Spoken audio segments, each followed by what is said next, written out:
Happening now on News Team. Life among the stars may not be in a galaxy far, far away.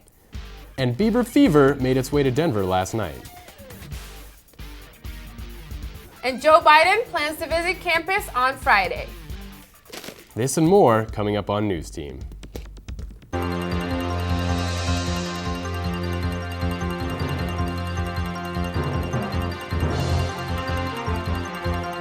From the Roser Atlas Center and the College of Media, Communication, and Information at the University of Colorado Boulder, this is News Team Boulder.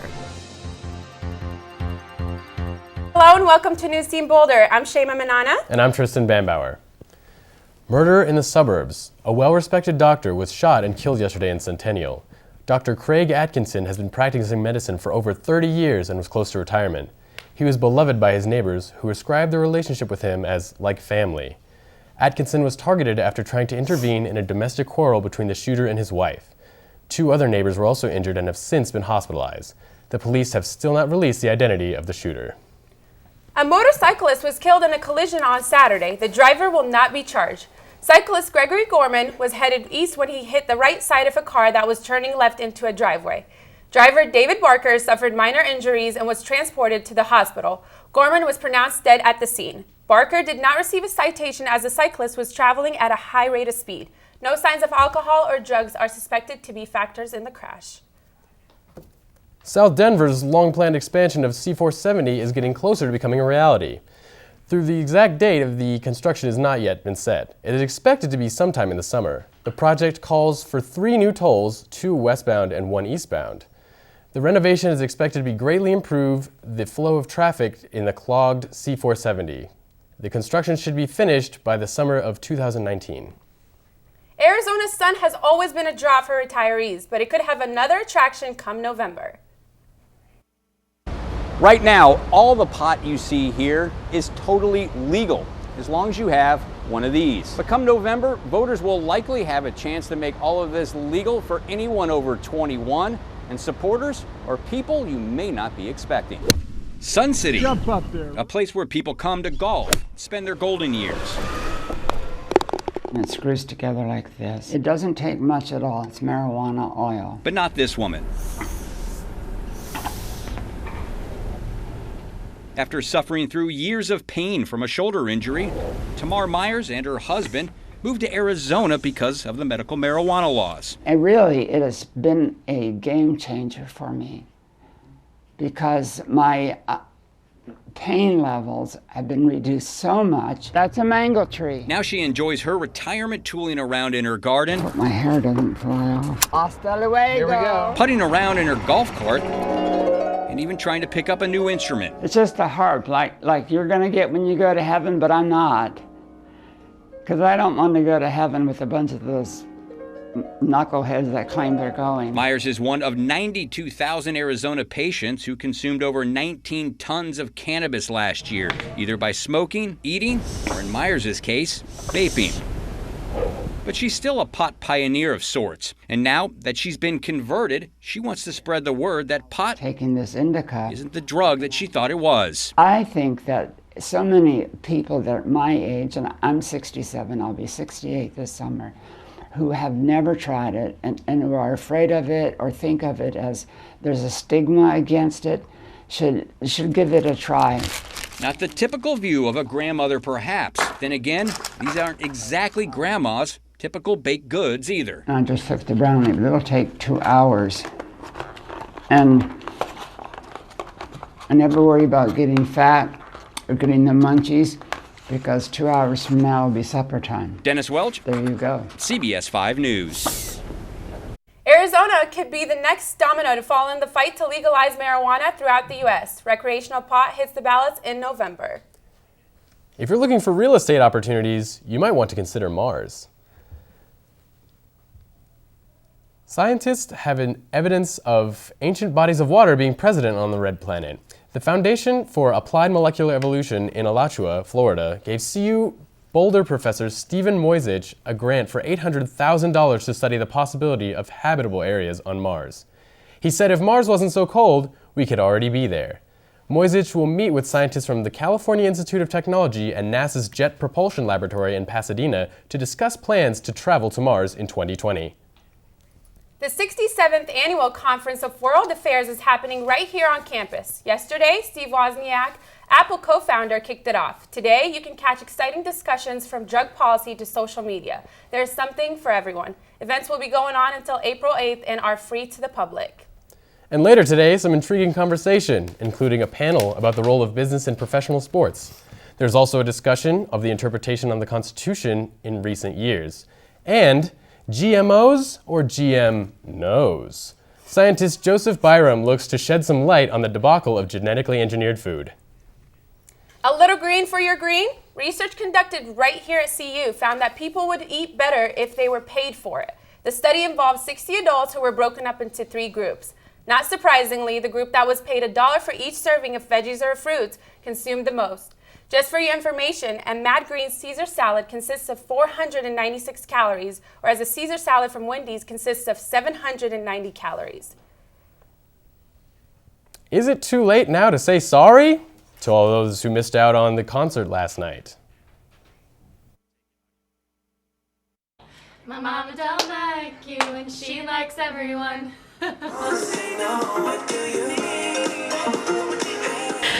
feel like I kind of grew up with Bieber, so I have a huge crush on him, so I'm going. 1,000 Beliebers of all ages packed the Pepsi Center Monday night looking for a cure for their Bieber fever. Some people paid up to $1,300 for VIP passes. Even college-age women shelled out big bucks and lined up to see Justin Bieber's Purpose World Tour. Becky Harnett and Haley Wolf even got to attend the post-concert party and attend at Denver's Native Hotel. For $60, they were able to sit at a table away from Bieber himself, who was wearing a green hoodie to cover his dreads. After the break, we'll catch up on today's politics. And how to get your tickets to Joe Biden's speech on Friday. Just when you thought this political season couldn't get any weirder, a string of bizarre days and the Republican candidates continue to push the envelope. The spat between Trump and Cruz has moved onto the dairy state, and candidates are milking it for all it's worth. Cruz claims Trump is not a true conservative, while Trump claims Cruz is not a true conservative. Trump had his worst week last week after he suggested that women should be punished for abortion, and then he changed his mind. Meanwhile, John Kasich says he's not getting out of the race or taking part in the name-calling. I'm not some kind of a dummy. I know how to fight back, but I would prefer to be talking about creating jobs, future for our kids. There's a lot at stake for each candidate in Wisconsin, especially with Trump skidding and Cruz emerging as the Republican favorite. Trump. As for the Democrats, Joe Biden is visiting Colorado later this week, speaking right here on the CU campus. Dallas Euros has been outside checking out the lines for the tickets.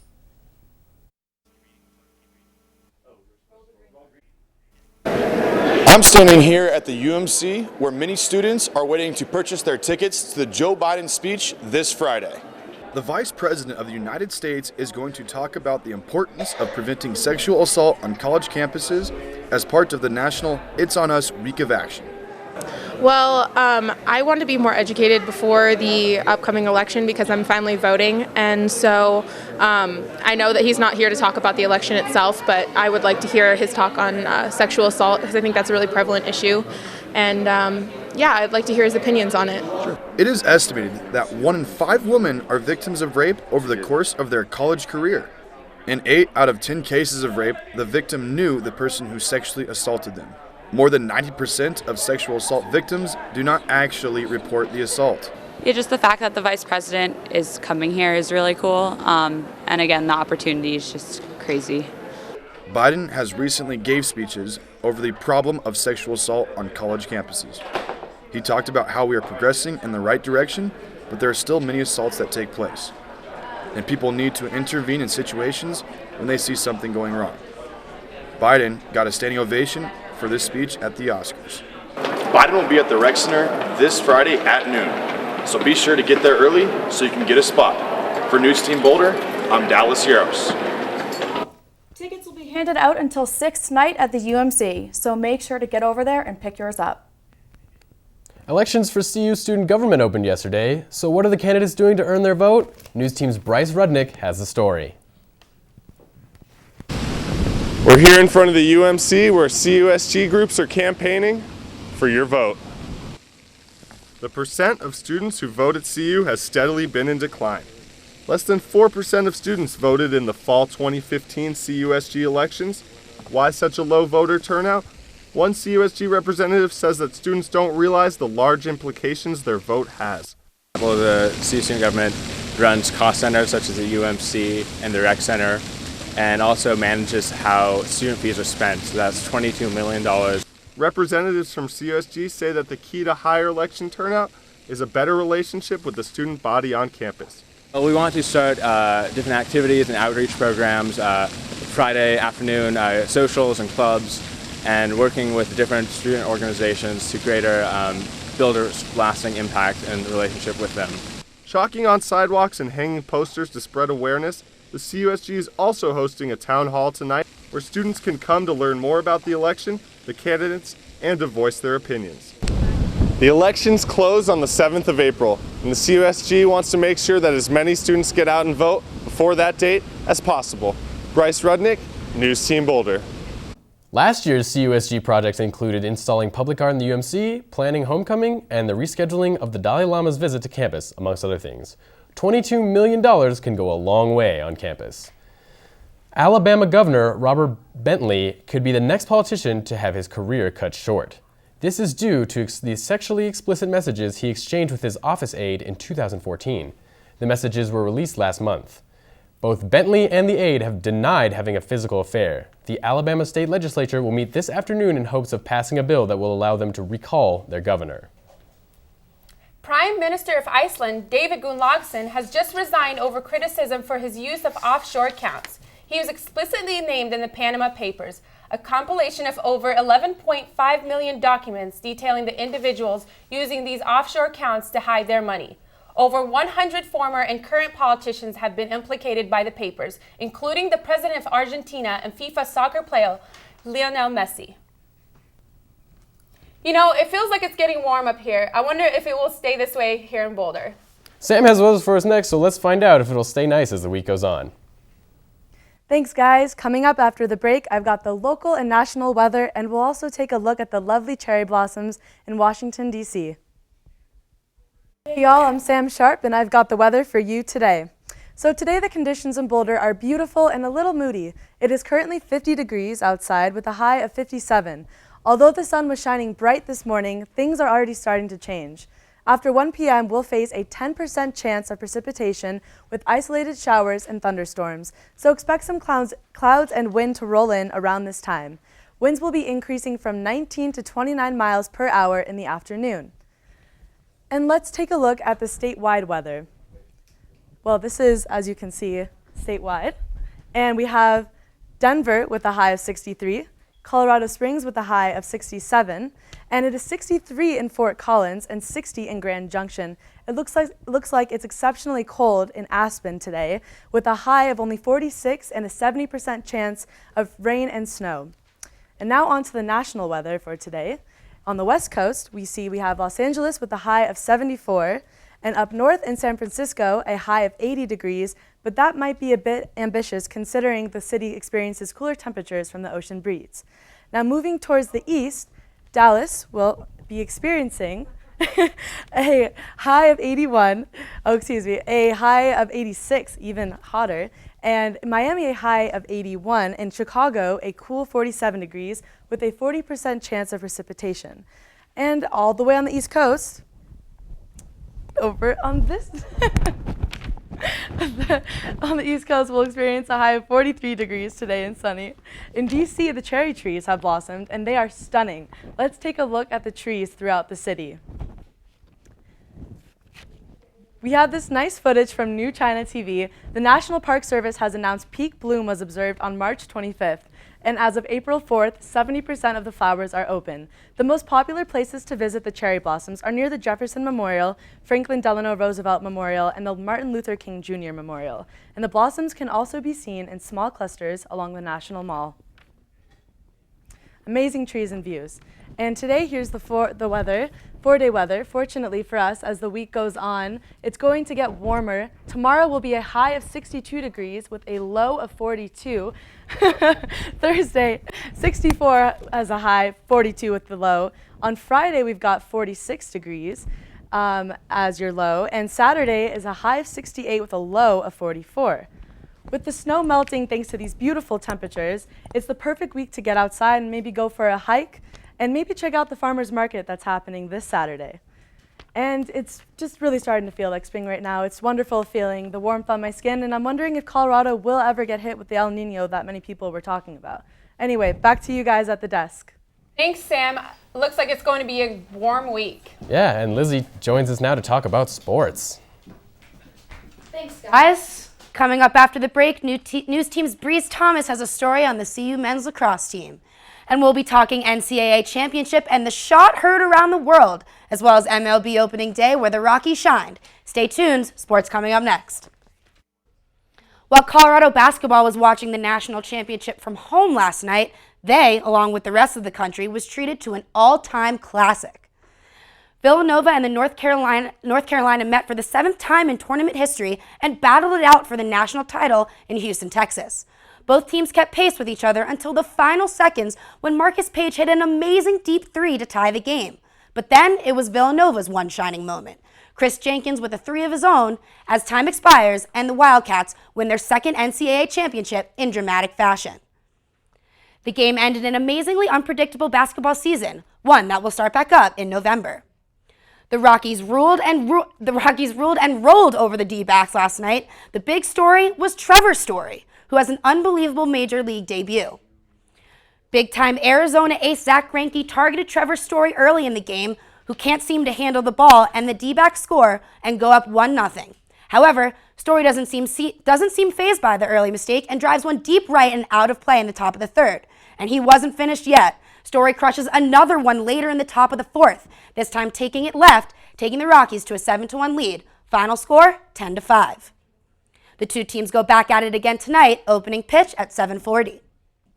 Hero of the day story, former Colorado basketball player Fred Emmons rescued a woman from her burning house over the weekend. Emmons and his son were driving home when they noticed smoke pouring out of the home in Denver's North Park Hill neighborhood. The leading rebounder in the mid-1990s carried the woman, identified as Maple Clemmings, out of the house and to safety. Investigators believe that the fire was caused by a cigarette. Although they are a club team, the CU men's lacrosse team is looking to contribute to CU's national championship count. Bree Thomas has more. The CU men's lacrosse players are no strangers to national championship games, and this year the process is no different. The process, it's what Coach Galvin has stressed my past 3 years of playing, and what that basically means is how hard you work now is what makes the end result that much more important. The blood, sweat, and tears they leave on the field shows their hard work and dedication to the game. As you mature and as you each day are going out to practice and every morning waking up early, and you learn punctuality and just hard work and leadership and teamwork. They aren't your typical Pac-12 team, as they play in the Rocky Mountain Lacrosse Conference, where they have found themselves playing for national title after national title. For the 7 seniors on the team, this is their last hurrah. They'd like nothing better than to leave CU on top as national champions. It would be an awesome feeling. We've won once, we've lost twice while I've been here, so if I could leave CU with 2 rings on my finger, I'd be very happy. But getting back to the national championship game is going to take all the leadership the seniors have to offer. At the beginning of the season, the leadership wasn't quite there. We were kind of struggling with, who's going to step up, who's going to take control, because none of us had really been leaders, before. It's always the seniors. The seniors are on their way back to the national title, but have a rocky road ahead of them to get there. Bree Thomas, News Team Boulder. Thanks, Bree. It sure would be nice to call yourself a national champ one last time before leaving CU. The Buffs are making a break for glory on the track this season. The team moved up 4 positions to 18th in the NCAA. The Pac-12 is a tough conference. Stanford and USC are ranked slightly better than the Buffs, and Oregon's track team is number 2 in the nation. Colorado has a lot of work to do, but there is potential for this team. 2 Buffs beat personal records at the Stanford Invitational on Friday, and already several athletes are ranked in the top 30. A strong finish in California is a great confidence booster, going to the CU Invitational this weekend. The meet will be held all day this Friday and Saturday at Potts Field on East Campus. Well, that's all I have for sports today. Back to you guys at the desk. Thank you, Lizzie. Tristan, how did your bracket go for you? Well, I mean, that UConn victory over CU, that really broke my heart. But I'm still doing all right, despite losing chances to win money. How about yourself? You know, I actually had UNC winning it all, so that unfortunately didn't work out too well. You can't always get what you want. But what you can get is a new Facebook update with an inclusive innovation. And the CU and the UMC is home to Boulder's newest Starbucks. All that and more after the break. Feel about Starbucks. How can you like or comment on your friend's new profile picture if you can't see it? To accommodate blind and visually impaired users, Facebook has developed a new screen reading program. This new feature uses object recognition technology to read aloud the contents of the photo posted to the site. The idea behind the program is to include everybody in the conversation and increase the site's overall inclusiveness. Because 4 wasn't enough, there's another Starbucks right here on campus. CU believes that it's a way for the science-savvy university to show support for creative students. The new Starbucks inside the UMC is now open to students and faculty. Store hours are from 7 a.m. to 7 p.m. and weekends 10 a.m. to 7 p.m. Spelling actually does matter. Eventually. After 12 years, Boulder will replace a sign that features the misspelling of the word Pennsylvania. The sign is on a path near the 55th Centennial Trail and is expected to be replaced as soon as possible. The error was brought to attention by a tweet on Sunday morning. Breaking news can certainly be tough to cover for journalists, but one 9-year-old in Selling Grove, Pennsylvania is making a name for herself as an accredited journalist that has gained a reputation for beating the local news to big stories. Hillbilly broke the exclusive news about murder on her blog last week, reporting the news hours before any nearby media could get the information on it. Lysiak runs her own online news publication, the Orange Street News, which covers the daily happenings on the block and beyond and draws over 18,000 viewers every month. Lysiak says that she loves to chase down stories, but does admit that her 12-year-old sister does help edit and run the website. Pretty impressive stuff from the young reporter. Get this, Tristan. She also ran an investigative reporting on drug usage at the local middle school that was definitely worth a read. Wow, drug use at a middle school? Dang, she's taking over the journalism industry. I don't know, how are we going to find a job in the future when we got people like this 9-year-old running us out of the business? This is really sad. Tristan, so how do you feel about the new Starbucks on campus? Well, I mean, I'm always down for that green tea latte, so you won't hear any complaints from me. Are you a Starbucks fan? You a coffee person? I'm not really a coffee person, but I am a tea drinker, so I guess I can still go to Starbucks. It's just nice to have a Starbucks on campus. That is true. Super convenient, especially for all those students who have classes really bunched together every day. Yeah. Did you make it to the Justin Bieber concert last night? Well, I am a bit of a believer, but I didn't make it out. I was really sad. What's your favorite song? Oh, definitely has got to be his new album Purpose is just amazing to start with, but it's definitely got to be What Do You Mean? Okay, well mine is the No Sense with Travis Scott. I really like that song. Oh, Travis Scott, man, up and coming producer in the game. It's pretty good. Well, thanks again for tuning in. Join us again on Thursday. I'm Shema Manana with News Team Boulder. And I'm Tristan Bambauer with News Team Boulder.